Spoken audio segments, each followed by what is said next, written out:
Welcome back to Koffee and Grace, your new weekly destination for your thoughtful connections and brave conversations. Well, we made it another week. Happy Friday, everybody. Let's jump right into what is on my mind this week. So what's on my mind, I'll be honest, in real time, like real life, we're launching this show this week. You all get introduced to what I feel like I've been working on for 5 years. It's kind of grown into this for 5 years, but actually, whatever. I won't bore you with the details. It's on my mind because there's a ton of launch activities going on, and every single thing that you do when you're preparing to introduce a new baby to the world. And I'm excited. I'm anxious. I was just talking to my husband about the fact that, you know, it feels so personal because it is a labor of love. And that I have been dying to have this conversation with you all. But, you know, I'm also very aware of the fact that it won't be everybody's choice of brew, but everybody's still welcome. So welcome to the world where everybody's welcome and difference is appreciated. So that's what's on my mind this week. So what else is on my mind, obviously, is the topic of the week, because that's always what's on my mind. This week, you know, I was sitting doing what I do best, which was procrastinating to doing some work or assignment that I was anxious about doing. And so web surfing. And I noticed an unusual amount of celebrity anniversaries, like unusually on April 4th, like literally unusual amount. And I just was like, how many anniversaries? And then my mind started twirling and I started going down the rabbit hole like I tend to do. And I said, I've got some questions. I've got some thoughts. But this is a conversation not to be had alone. This is a marriage edition conversation. And so I decided that this is actually a marriage edition of Koffee and Grace. And these conversations needed to happen with my favorite co-host, my husband, Mr. Ossie Kendricks. And so we're going to go to the coffee table. Welcome back, hon. Hey. How are you? I'm well. How are you? Yeah, fun last time, huh? I did. You're still eager to be back. Listen, there was no fight this time, which is nice. And right. You came up showing me up all dressed up as usual. Not really. I mean, but. I'm saying. You wait. Next time I'm coming in with my gala attire. You wait. You just wait. So, babe, you know, I love going down a rabbit hole of internet fury around a topic. Sure. And so this week, one of the things that hit my mind as all these celebrity anniversaries were coming up is that there were also a lot of quote unquote power couples, right? First of all, that term makes me slightly cringe, but we'll get into that later. Because I think anyone who survives relationships is a power couple, right? Okay. But that's a whole nother story. But it kind of intertwined with hot topics. And so I feel like this entire segment leads right into our What's Brewing segment. So we're going to go right into What's Brewing this week. All right.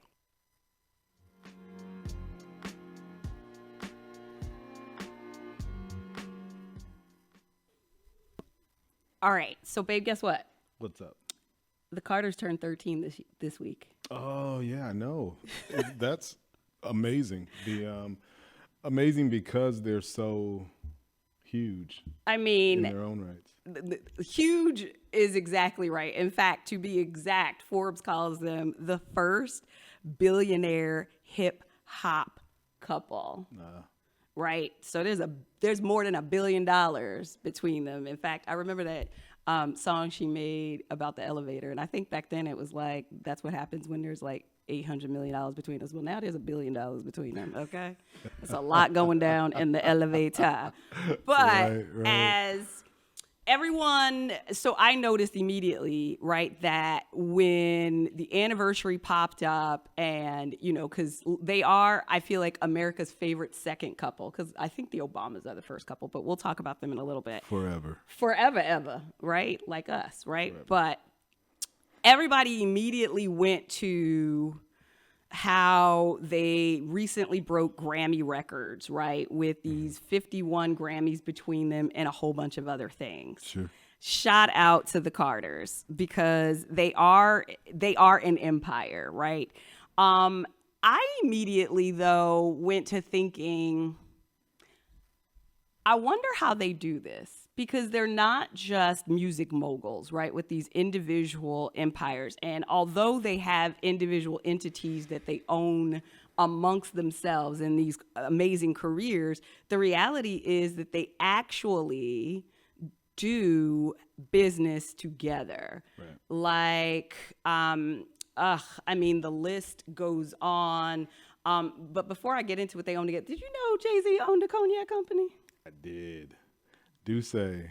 I mean, how am I? And I feel like I ordered that maybe for one of our VIP situations. How did I know? I feel so uninformed.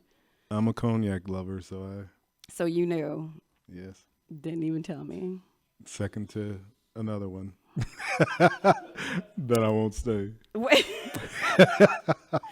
But, okay, so not only is he Mr. Rock Nation and she Ms. Ivy Park, the reality is they have a number of entities together, right? Like Tidal is a company that Jay-Z launched, but Beyonce has first, second place shareholder, right? So essentially they both own it. There's a number of, and it made me get to thinking, right? Is it really possible to live together and boss together? Ooh.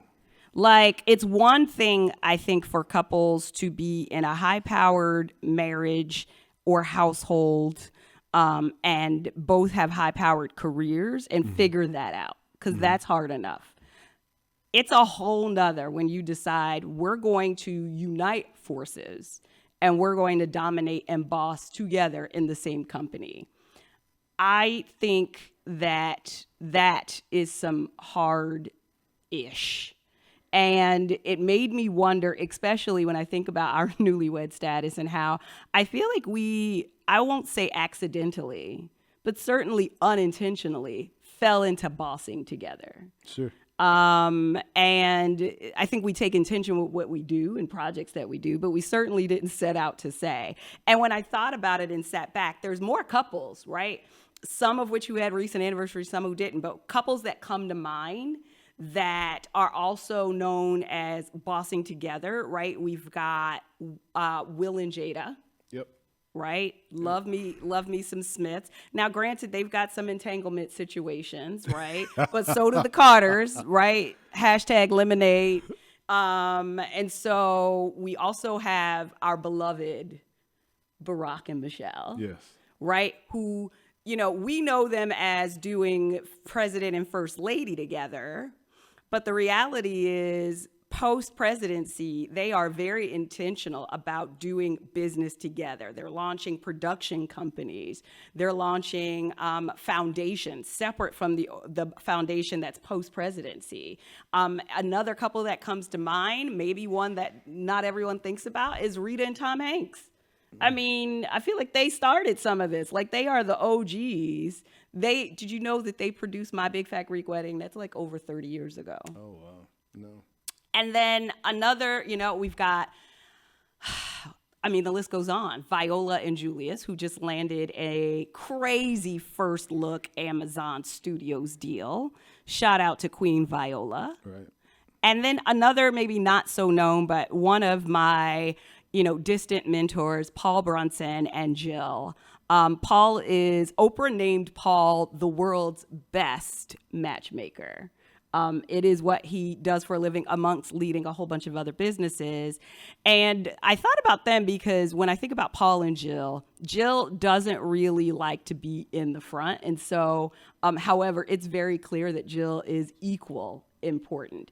Anyway, I feel like I've blabbed for the last 5 minutes about these couples, but it really does have my head swirling. I'll start with this. Do you think that bossing together and living together is possible? And if it is possible, is it possible to do and be happy? I think so. I think the common denominator between all of the couples that you identified is that there's variety there. And I think that may play a major role. And when I say variety, each of them have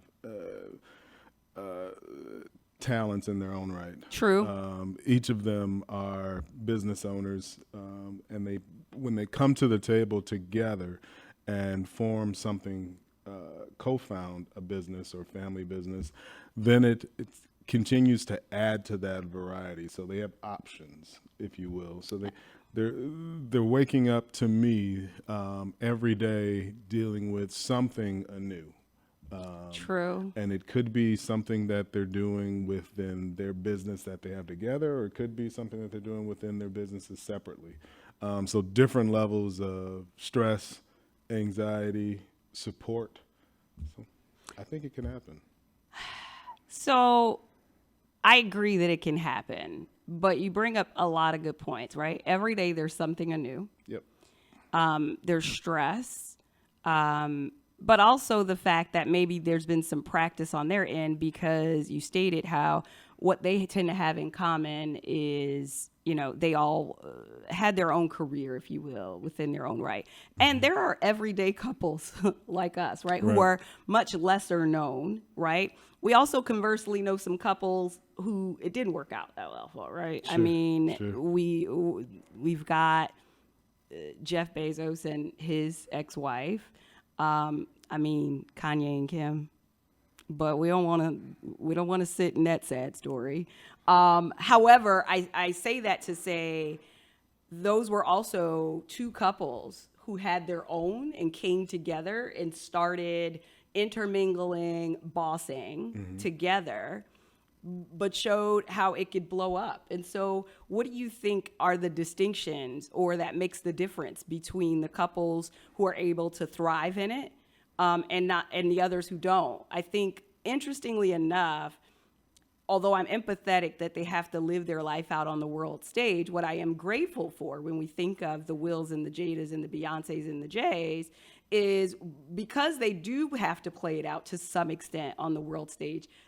There's a lot of opportunity for us to see that it ain't roses every day, and it ain't perfect every day. And I did say ain't, and that was very intentional. But what's the distinction with the ones who work out and don't? What makes the difference of who bends under and folds under the stress versus the ones who are rising to the top and being examples and motivation for us? Right. I don't know. I think it's all about communication and listening and managing the role that you have on any particular day. If that makes sense. Meaning, there may be or there will be days when I am stressed. No. And just to know that my significant other can pull the weight that day. That's and fair. vice versa. So I think it's That's fair. And communication plays a major role in that, and communication and listening, so that you can clearly understand when different types of support is needed. I think communication is key in relationships, period. Sure. I think couples rise and fall based on communication. And I don't think it's anything you ever hit a mountaintop on. And by that, I mean, I don't think there's ever any final destination, because I think it's a skill that you learn to master. And then when you master it, you still are evolving as individuals and as a couple. And so that always weighs into how you communicate, what's impacting your communication style. So I do think communication is key. I will say I like the fact that you mentioned, that there's someone else, right? So we've got me, right, who has DC Global Group. We've got you. We literally have me. I am a whole project in the house. I'll admit to that. I'm a whole project. But in the midst of me being a project, there's me and my projects.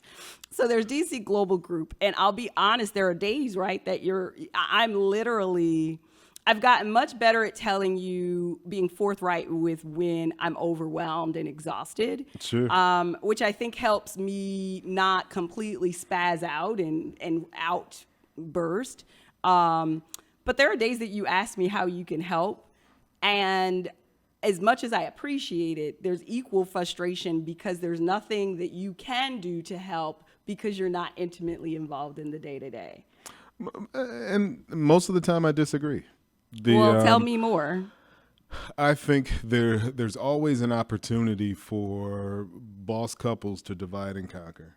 And while I may not be the subject matter expert for DC Global Group, I could be the subject matter expert for our house at that time. I mean, you are. So if I pick up some of the weight that's needed internally or within our house, I'm playing a major role of supporting For sure. you with a stressful day relative to DC Global Group. So that's the way I look at the equation is. I could see that. I mean, but I think, so it's interesting that you say that because I feel like that's necessary in order for couples to agree to have equal, viable pursuits of their dreams. Sort of flexing the ways in which you can be of support to each For other. sure. And I mean, I'll be the first to say on camera that at this stage in my career and in the business where I'm in this growth phase, right, where you don't have nearly as much of the talent to handle all of the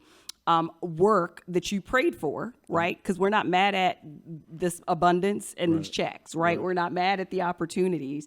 I could not do it as a married woman without the role that you play today in my life and career, right?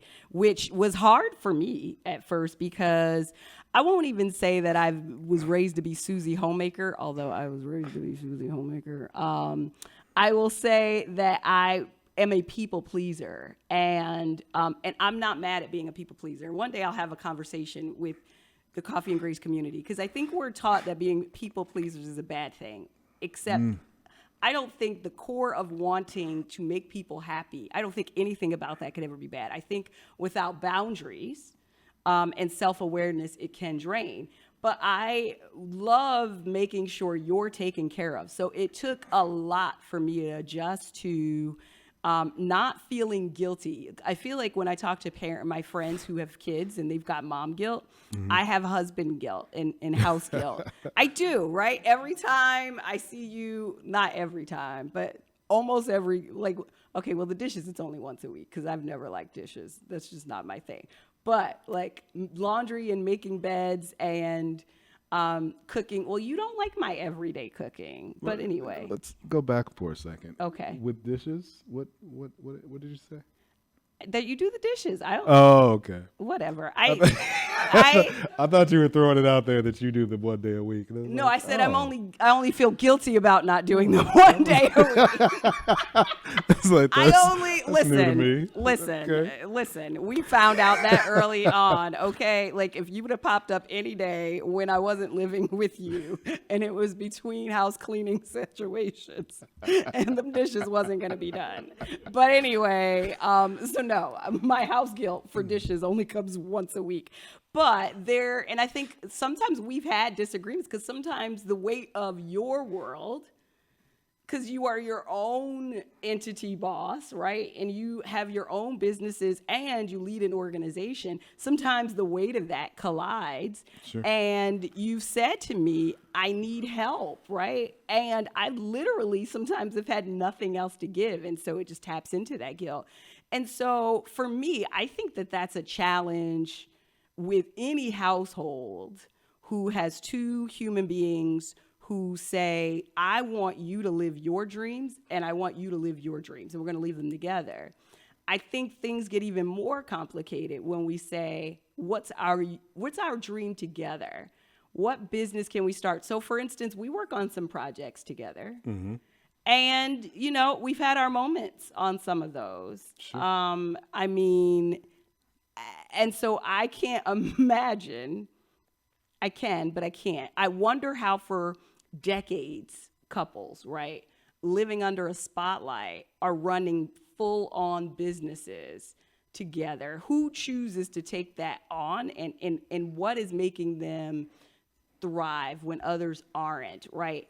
Definitely communication. What are the implications, though? Like, what are the risks of deciding, let's start a business together? Let's take all this daily stress and reward and start a business together. I know for us, part of the challenge for me, I can't speak for you, was definitely it's an adjustment to move into work mode and leave all of the relationship strings on the other side of the door. Sure. And when I say relationship strings, I mean, I can get into a heated, respectful debate with a colleague and not one feeling is hurt.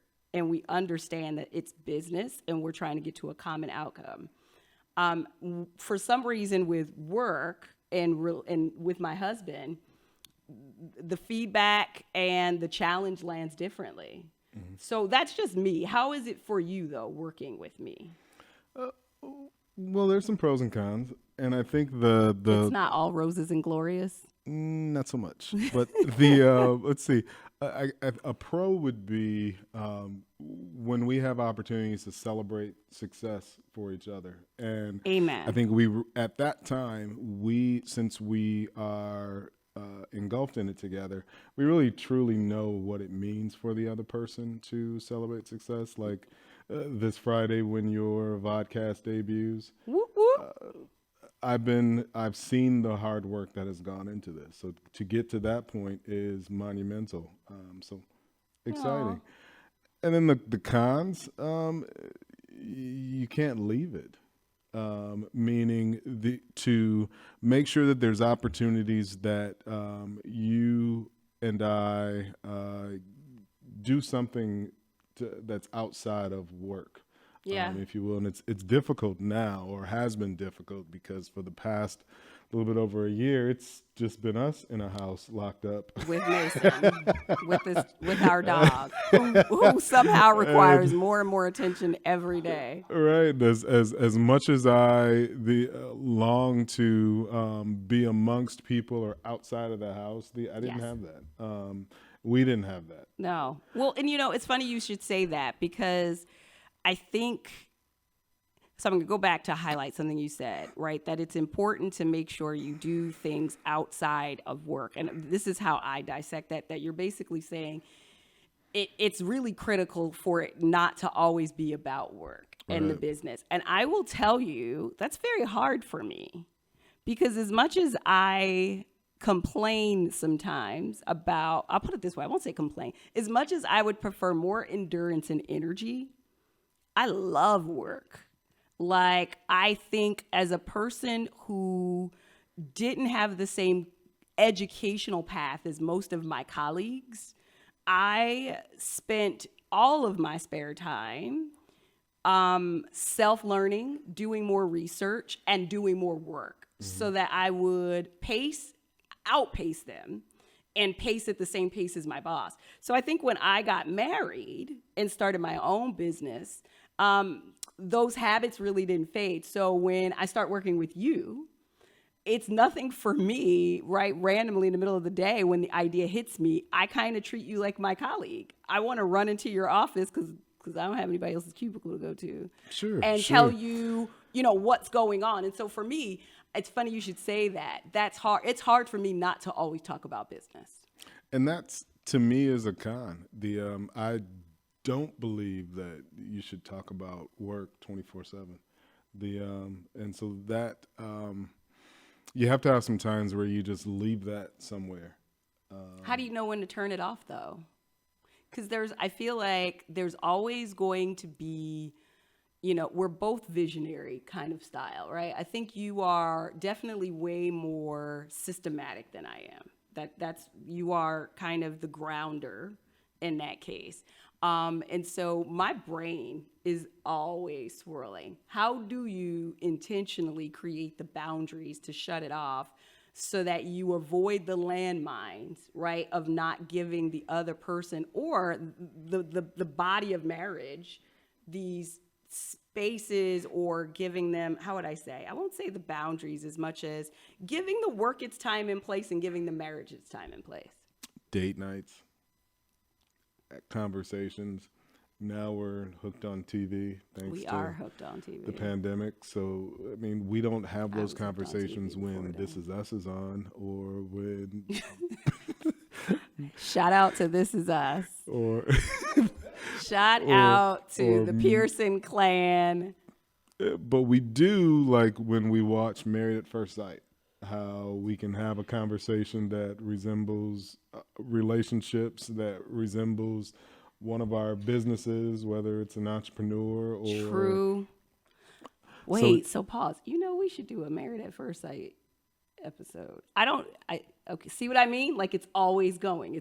My brain is always on, but go ahead. And we should. I mean, starting with the current, I'd have to catch up with all the previous seasons. I mean, we could start. I was going to say I don't have the energy to go back, but we could have. Maybe we could start with an episode of like the Hall of Fame from a certain season. Right. This season. That's a good one. I wonder if Pastor Cal will come on the show. Dr. Viviana's from Houston, so she might consider it. Pastor Cal is awesome. Pastor Cal is awesome. And we digress. So going back, yes. Yeah, some other things have separate workstations. Yes. Places. When we moved to Dallas, we specifically set up work offices, and I remember at one point I thought. When we lived in Milwaukee, the conversation when the pandemic happened and I came to work from home. Yes. At first we were trying to figure out how to be located in one office. Yes, we were going to take these breaks. It's like, oh God, that will be interesting because we'll go from the bedroom to the office, yes, to the kitchen, to the dining room, yes. and back to the office. It was not a very good idea. I'm glad that you managed us in a different direction and you got the sunny living room. Took over the living room. But I think in hindsight, having separate workstations helps. It does. I think it does help. I was watching Married to Medicine this week. I watch a lot of TV these days. It is my outlet. And notice the trend of reality TV, but whatever. And so I was watching Married to Medicine, and Dr. Contessa and her husband, whose name I never remember, but it's no offense, they are building a practice. And her husband had like some of the other male cast members on, helping them to put up stuff, whatever. It was clearly scheduled production time. And as they were pulling this desk into the office, there was another desk coming in. And so one of the guys is like, so where's Contessa's office going to be? He's like, oh, we're going to be in the same office. And literally there was this look of horror on all the husbands' faces. And he explains that they'd be there both part-time. I will admit that I think one of the things that I think the differentiators between those who thrive in this and those who don't while living and bossing together is being super clear on your limits, your relationship limits, and setting up not only boundaries, but expectations and outlets for success, right? We now know we should not work out of the same office, right? And so there is no point, I think, in any of our career, no matter how far we go and how much real estate we buy to have office, literally we'll always have separate offices. It doesn't mean that we don't have an open door to each other's office, but we should not. I think the other thing I learned is Ossie doesn't like it when you pop up on him with ideas in the middle of the day. You kind of should schedule that time, right? You don't. And you're so sweet in the fact that I think you try to previously accommodate them. But here I come, right, with my 50-mile-an-hour wind idea, and you are probably processing some spreadsheet or some idea, right? And so I come in. I get in zones. You get in zones. Yeah. And so I now know, listen, don't test our relationship by popping up on Ossie. Wait till dinner or shoot him a note. Hey, can we talk? I've got an idea. And then I notice when I do that, then I finish and you're kind of like, that's it. And I'm like, yes. See how you still have that smile on your face? This is winning. I think the other kind of recipe is always be supportive, Yes. even during the difficult times. Say more about that, preacher. You know, I remember about just over a year ago, we were arguing about something, and it was the morning that you were to receive an award. And we did all this preparation for Oh, I remember that. That was a meltdown city. all this preparation for it. And I remember sitting there, and even though we weren't in a good space. Understatement. And I know I was upset, Yes. but I closed my eyes and said, you know what, this isn't about me, and that very soon, we'll have a different conversation about what was happening. But for now, I had to show up and be supportive. And you were. I remember not wanting to go without you, right? Partly because it would have looked crazy. That's right. But but you know, that's a really good point. And I think that's part of the challenge, right? Is that I think relationships, period, are hard. Mm-hmm. And so I think the amount of skill that needs to be demonstrated when you start marrying the other areas of life have to be so sharp, and the muscles have to be so flexed that it requires this constant work on one another and this constant denial of what we, and I think the church world, call our flesh, which a more common term would be ego, right? And do you want to boss together and live together more than you want an ego alone? That's good. That's good. We should figure out that quote. Right. And remember it. Thank God for recording. I know. So Thank God for that. Jason, Right. who's on the other side.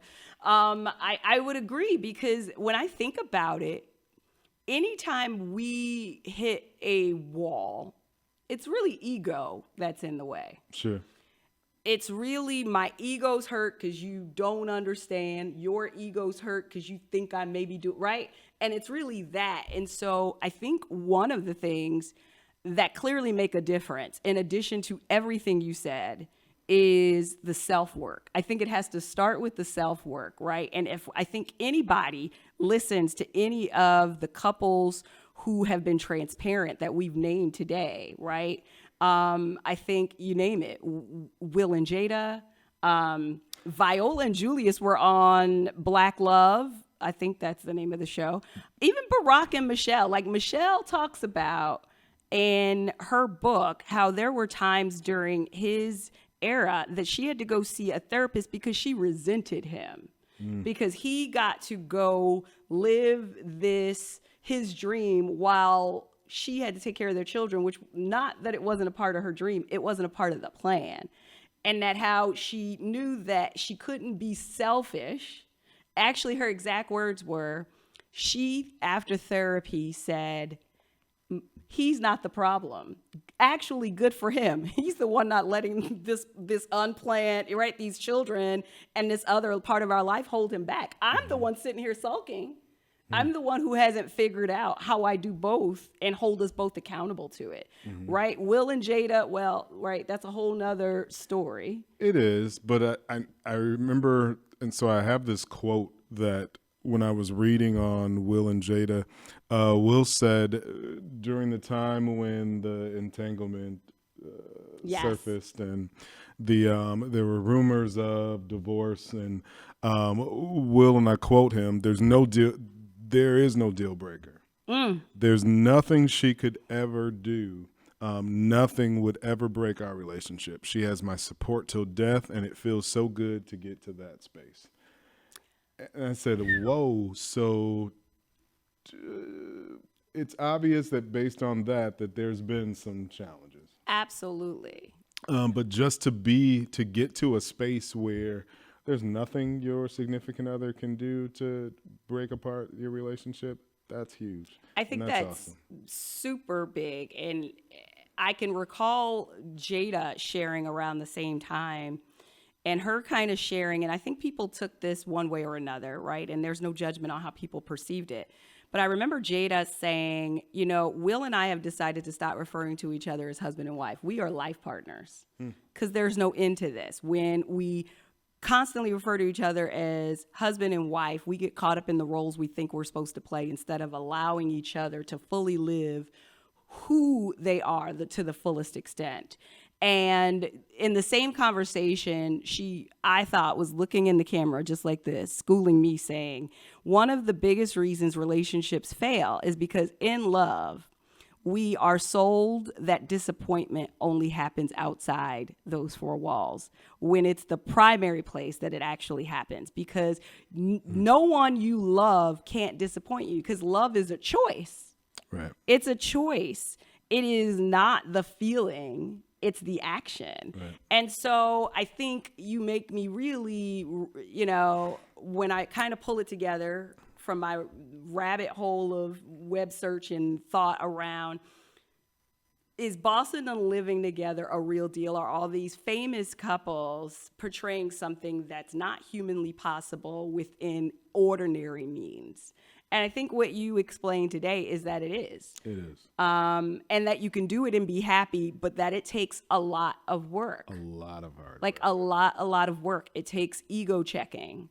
It takes being super clear, I think, even on your purpose together. Because if you're not reminded of the why, and your why isn't connected to something that's energetically going to fuel, then I think it's a crash and burn. I think you also don't test the limits of the relationship and get clear on what works and what doesn't, right? And then supreme communication, Yep. right? And so I think that's just the start of it. I feel like we can continue to talk, because things that we didn't get to talk about, right, are what are the implications? What are the fallouts? What are the rewards, right? I know one of the rewards for me with bossing and living with you is that any project I'm working on with you, I don't have the standard subconscious anxiety or self-awareness that I have to be careful of whether I can trust my partner.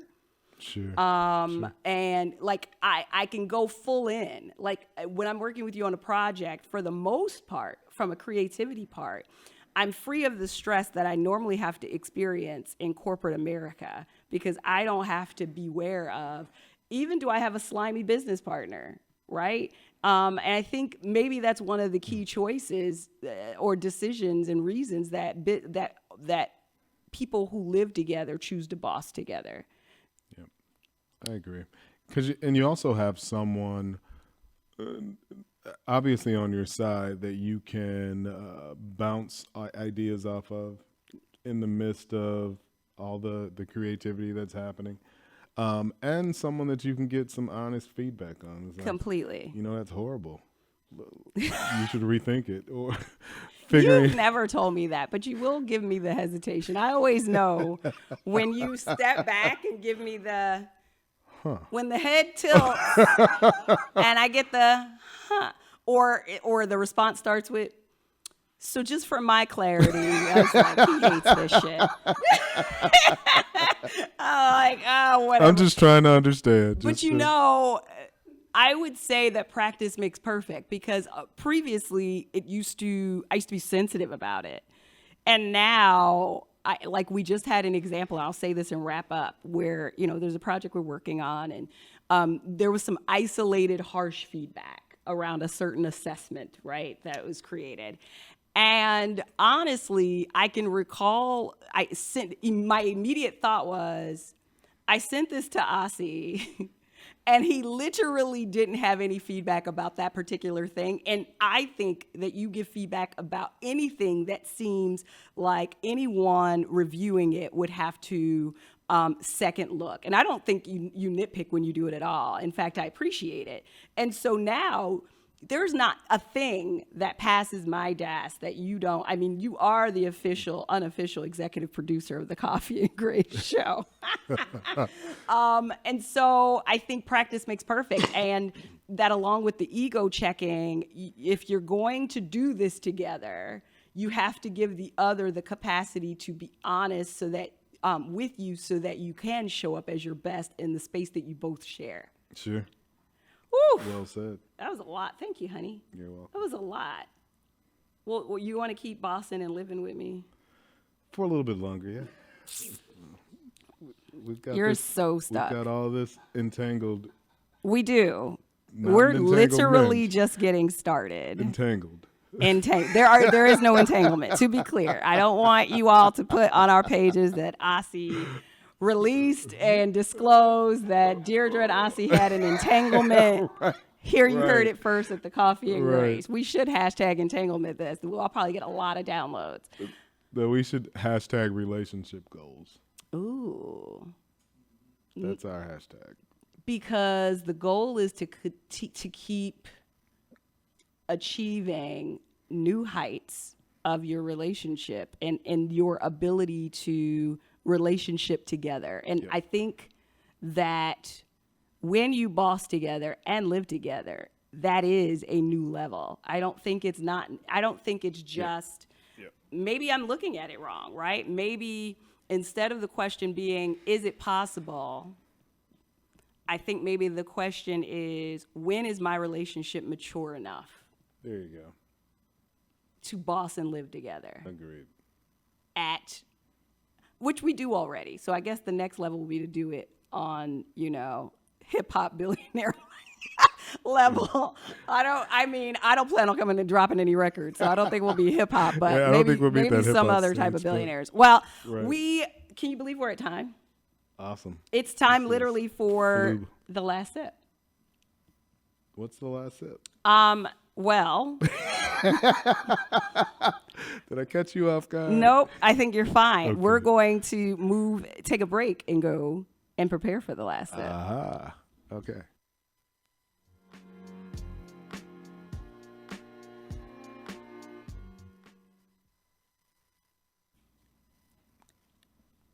Well, here we are at the last sip. So the funny thing about the last sip today is that there's nothing to sip out of. So we hope those of you at home saved a sip for us that we never had. Because I'm going to blame my husband on the fact that we don't have any mugs, because he knows that he should have said, D, do you have your mugs? He waited till I got in the car, and I said, I don't have any mugs. But he did say with his sweet self, do we have to go back home? And I said, we can't go back home. We don't have any time to go back home. It's a miracle that I'm on time, let alone having time to go back home. So the last sip that we hope that you reserved for us is just that, is that in the world of choosing to live and boss together, whatever way that looks like for you and your household, it doesn't have to be 51 Grammys. It doesn't have to be owning a record company. It doesn't have to be owning a business at all. I think living and bossing together to some extent is a bit of a state of the mind. But I also believe in the entrepreneurial mindset, and that every single one of us should be on the cusp of whatever it is that we want to bring to the world every day. Separate conversation, separate sip. But my point here is, whatever way that you choose to live and boss, be open to the fact that it won't look the way you thought it should look. Be open to how differently your partner bosses in order to make sure that you all are having the best experience ever. Be open to the fact that the way you bossed isn't the best way. I think ultimately, my last sip is be open. Be open to the fact that you can accomplish anything you want with your partner if you're willing to start with the hardest work of all, and that is on self. And that race to that achievement starts with the race of grace within. Until next week, next Friday, hang on and be bold, be authentic, and be gracious. Thank you for joining the conversation. It was such a privilege to have you. We hope that you would keep joining the conversations. Meet us over at our social media, where there's always a Koffee and Grace conversation happening.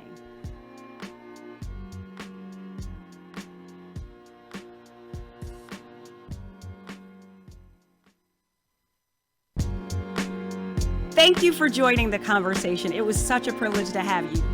We hope that you would keep joining the conversations. Meet us over at our social media, where there's always a Coffee and Grace conversation happening.